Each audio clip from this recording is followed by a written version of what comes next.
raadiyoonii Dirree Shaggar. raadiyoonii Dirree Shaggar. raadiyoonii Dirree Shaggar.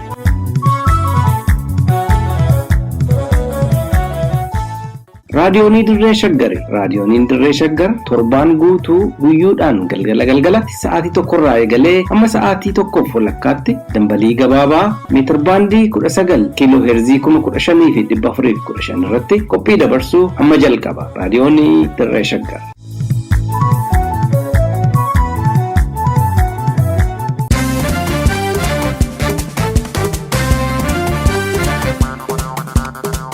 Cimisa miidiyaa. Qophii kanaan dhimmoota bilbiltuu taateewwanii fi mudannoowwan tibbana Itoophiyaa fi naannawa gaanfa Afrikaatti ta'an yookiin raawwataman odeessaalee fi yaadawwan gama siyaasaa fi hawaasa dinagdeetiin hubatamanii fi dhiyaatan keessaa sacaanee muraasa isaanii isiniif dhiyeessina. Cimisa miidiyaa.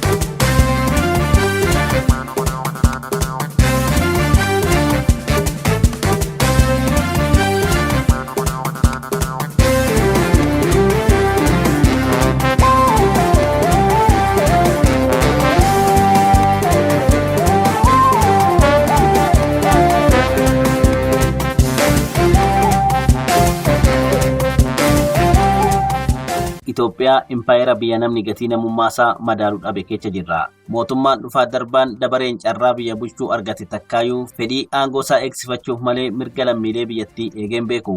Kanaaf lammiilee nagaa ni hidha, ni reeba, ni ajjeesa. Lammiileen kana jalaa ba'an immoo dhokatanii taa'u. Kun biyya ofii gadhiisanii gara biyya hin beeknetti baqachuuf dirqamu.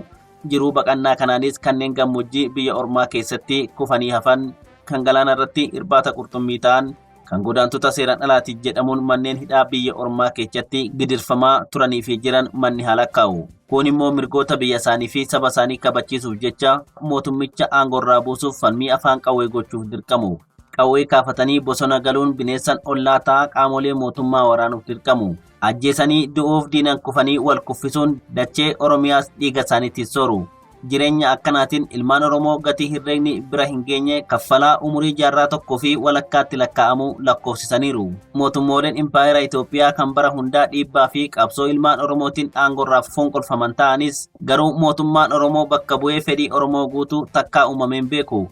Oromoof kabajaa fi tika barbaachisaa ta'e gochuu hin dandeenye. Hunduu dabarumaan waraana isaa qaratee ilmaan ol adeemoo fixuun karaatti hambisaa tureera. Ammas sanumatu jabaatee itti fufuu argaa jirra. Impaayera Itoophiyaa jedhamtu tana garuu eega gaafa gadi dhaabbatteetii kaasee kan akka utubaatti baatee dhaabee asiin ishii ga'e Oromoo fi qabeenya Oromiyaati. Waraana alaa itti dhufe kamuu gootummaan dura dhaabbatee gootummaan lolee lolchiisuun injifannoo sadarkaa addunyaatti itti yaamamtu kan galmeechuu ijoollee Oromooti. Ga'umsaanis baay'inaanis Oromoon biyya tanaaf lolee lolchiisuu keessatti dorgomaan qabu. Garuu Itoophiyaan dhugaa kana guyyaa tokko himteen beektu. Oromoon biyya tanaaf lubbuu ofii qofa kennu osoo hin taane gaafa balaan ka'u qawween biyyattiin ittiin loltus kan bitamuun kan waraana biyyattii sooruu qabeenya Oromiyaati malee kan warra Itoophiyaan teenya jedhee caraanuu miti. Qorannoo saayinsiitiin hogbarruudhaan atileetiksiidhaan ga'umsa ogummaa waraanaatiin biyyattii tana akkuma kaartaa addunyaarra jirtu kan beeksisee ilmaan Oromoon horate. Bakki itti Oromoon biyya tanaaf oolmaa hin oolin, bakki itti Oromoon salphina ishiin oolchin, bakki itti Oromoon kufaatii hamaarraa ishiin oolchin hin himamneef malee waan jiruuf fakkaatu. Garuu kan baay'ee nama gaddisiisu dhugaan kun himameef hin beeku. Himamuuf hin hafee Oromoon impaayeratti tana keessatti maqaa gaarinuu yaamameen beeku.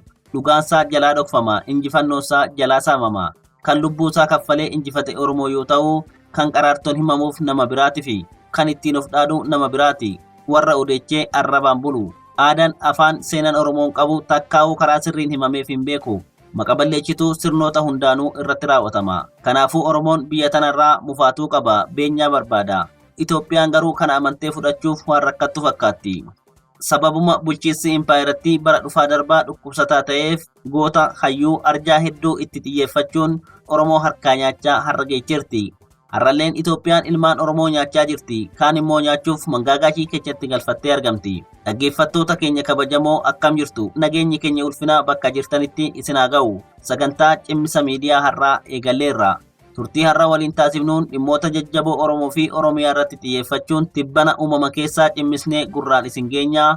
Haga xumuraatti akkan waliin turtan ni abdanna.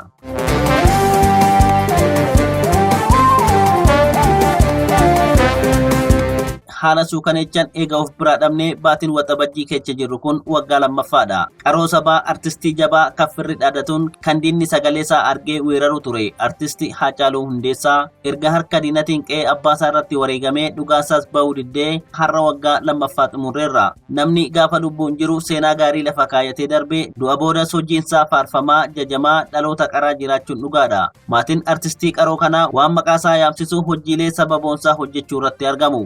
Waggaa har'aa faawundeeshinii Haacaaluu Hundeessaa jedhamu hundeessanii turan. Bara kana immoo hojiiwwan faawundeeshinichi irratti hojjetu keessaa tokko kan ta'e badhaasa Haacaaluu Hundeessaa yookiin Haacaaluu Hundeessaa Awwaardii qopheessuun waggaa waggaan hojiilee artii gama muuziqaan jiran jajjabeechuu fi beeksisuuf badhaasa artistootaaf kennuuf qophiitti jiru. Guutuusaa boodarra itti deebina.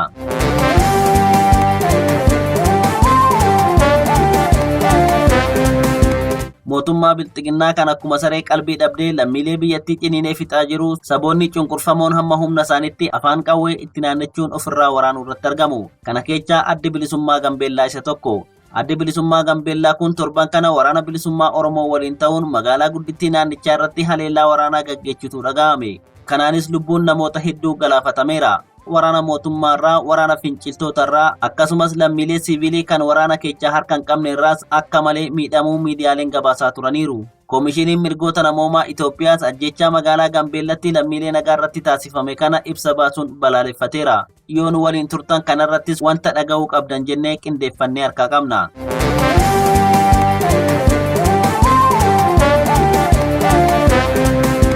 Mataan bilxiginnaa Abiy Ahmed haasawa mana marii bakka bu'oota uummataatiif taasiseen Oromoo wal qabsiisee waan dubbate qaba. Kanarrattis waan isiniif dhiyeessinutu jira. Hanga dhumaatti nu waliin turaan affeerraa keenya.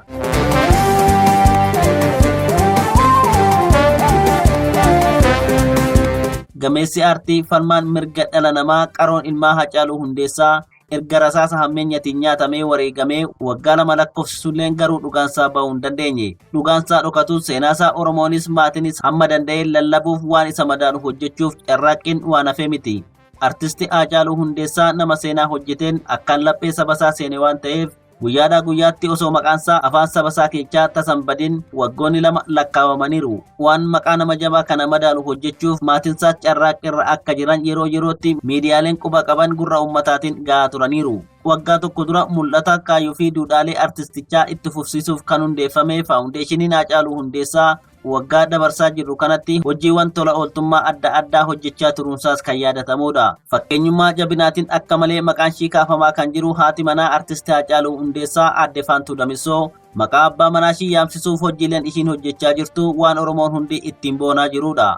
Kanaanis haati wabii Aadde Faantuun nama galata saba kanarraa qabduudhas jedhamaa jira. Waltajjiin badhaasaa Haacaaluu Hundeessaa Awwaardiin moggaafame dhaabbata gargaarsaa Haacaaluu Hundeessaa Faawundeeshin jedhamuun qophaa'e akka lakkoofsa Habashaatti waxabajjii 22 bara 2014 akka gaggeeffamu koreen qindeessituu sagantichaa fi faawundeeshiniin Haacaaluu Hundeessaa saganticha ilaalchisuun ibsa dheengadda Finfinnee hoteela Reersaanitti miidiyaaleef kennaniin beeksisanii turan. Waltajjiin badhaasaa kun guyyaa yaadannoo wareegama waggaa lammaffaa artistii Haacaaluu Hundeessaa sababeeffachuun kan qophaa'e ta'uusaa ibsa miidiyaaleef kenname kanarratti kan himame yoo ta'u, waltajjiin badhaasaa Haacaaluu Hundeessaa Awwaardii jedhamu kun guyyaa artistii Haacaaluu Hundeessaa wareegame eegalee sirboota afaan Oromootiin sirbaman dorgommiif kan dhiyeessu ta'uu maddiitti gosaawwan dorgommii 10 of keessatti kan hammate ta'uu koreen qindeessituu sagantichaa ifoomseera. Haaluma kanaanis muuziqaa, kiliippii, walaloo, yeedaloo, qindeessaa, editara kiliippii, sinimaatoogiraafii fi artistii koorniyaa isaanii keessaa cimoo ta'an dorgommiif dhiyeechuun mo'attoonni kan badhaafaman ta'uunis ibsameera. Hojiilee ijoo faawundeeshinii Haacaaluu Hundeessaa keessaa inni tokko artii jajjabeessuu akka ta'e, artistii jajjabeessuu yommuu jennu waldorgommii iftoomina qabuu fi sadarkaa isaa eeggate miira waldorgommii cimaa uumuun sadarkaa aartii guddisuudha. Sirna badhaasaa yeroo jalqabaaf bara kana adeemsifamu kanarrattis sirboonni afaan Oromoo dameelee garaagaraa 10 dorgommiif kan dhiyaatan ta'a.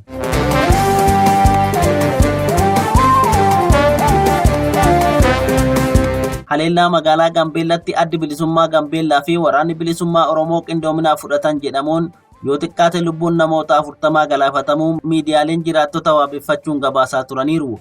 Haleellaan baname kun dhaabbilee mootummaa gurguddoo fi waajjira pirezidaantii naannichaa irratti xiyyeeffachuun kan taasifame yoo ta'u, hawaasa nagaa dabalatee qaamolee wal waraanan lamaan irraayyuu namoonni miidhamuun dhaga'ameera.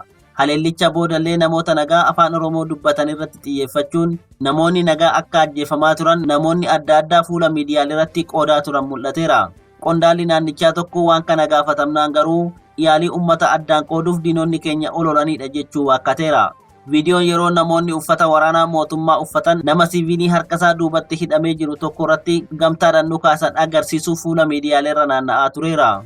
Kanuma sababeeffachuun koomishiniin mirgoota namoomaa Itoophiyaas ibsa baasuun gocha ajjechaa namoota nagaa irratti ta'e kana balaaleffateera. Koomishinichi ibsa baase kanaan humnootiin nageenyaa mootummaa tarkaaffii garmalee kan lubbuu namoota galaafaturraa of qusachuu akka qabanii fi qaamolee tarkaaffii seeraan alaa kana fudhatan irratti qorannoon taasifamuun itti gaafatamoo akka ta'anis gaafateera.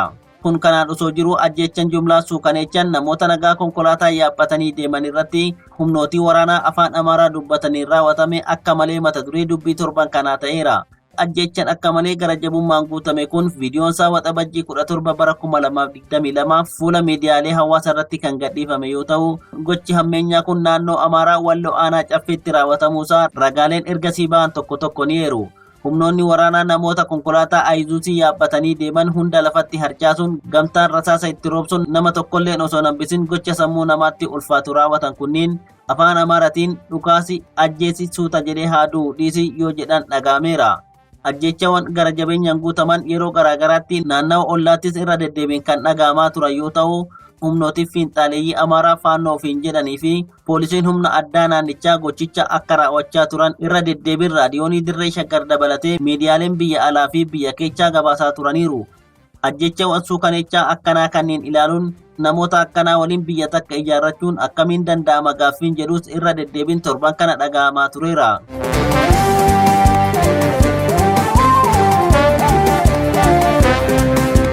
Dureen paartii Bilxiginnaa Abiy Ahimad haasawa torbee kana cafee bakka bu'oota uummataatti yookiin paarlaamaatti taasiseen waa'ee abbaa dabaree yookiin baalataraa jedhamuun Oromoon arrabsamaa jira jedhamu irrattis ibsa kennee ture. Jechi kun jecha jibbaa fi Oromoo mataa gadi qabachiisuuf kan jedhamudha jedheera. Waa'een abbaa dabarummaa erga ka'uu eegalee bubbuleera. Kun biyya akka ukkubeetti ilaaluudha. Kun qumaara siyaasati. Namoonni dantaa siyaasaaf kan dhimma itti ba'anidha jedhees yoo dubbatamu dhagahameera. Gama biraatiin mataan Bilxiginnaa kun akka jedhutti Oromoon waajjiraalee mootummaa hunda dhuunfateera. Aangoos akka malee to'ateera yaada jedhu irrattis dubbii taasiseen Oromoon bakka isaaf malu haga ammaatti hin arganne.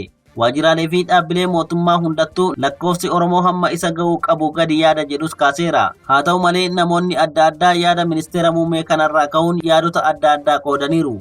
Deeggartoonni paartii Bilxiginnaa Abiyyi akka sabboonaa haaraa dhalateetti yoo goota hin jirre godhanii faarsanis dhagahamaniiru. Namoonni gama miidiyaalee warra Habashaatiin jiran immoo Abiyyi Oromoon akka sabaatti cunqurfamaa ture jedheera. Haasawa saba sabarratti kaasu dubbateera jechuun arraba isaanii yoo itti dheerachan dhagahameera. Namoonni gama Oromootiin yaada isaanii kaasan immoo qondaalli kun haasawa Oromoo sossobachuu fi mooksuu taasise. Oromoon kana booda Abiyyiif mookfamu hin jiru jechuun yaada duree Bilxiginnaa kanatti bishaan yoo naqan dhagahamee ture. Itoophiyaan biyya uummata ishii waraananis beelanis fixu ta'uun biyyoota addunyaa dachee tanarratti uumaman keessaa kan jalqabaa ta'uun ishii waan hafuu miti. Uummanni beelan dhumaa jira. Mootummaan Bilxiginnaa garuu harreetu mana dheedee jechaallee hin jiru. Namoonni jumlaan abbuma argeen dhumaa jiru. Kunis dhimma isaa miti. Inumaa mootummaan qe'ee Oromoo irra deemee lammiilee nagaa fixee hidhattoota 5,000 ol ajjeefneerra jedhee gabaasa paarlaamaaf dhiyeessaa oola. Waa'ee lammiilee beela'anii, waa'ee lammiilee manni jalaa gubatee alatti rakkataa jiranii, waa'ee lammiilee qe'ee isaanirraa buqqaanii daandii irratti hafanii wanni mootummaan kun dubbate haga ammaatti hin dhagahamne. Kun immoo turee bulee teessoo Bilxiginnaatti ibidda qabsiisee balleessuunsaa waan hafu fakkaatu. Xumurree torban walitti deebina. Gulaalaan sagantichaa Abdii Waaqayyoo qopheessuun isin biraa kan ga'e immoo ani Gurmeechaa Gammachuutii lafa nagaa tura.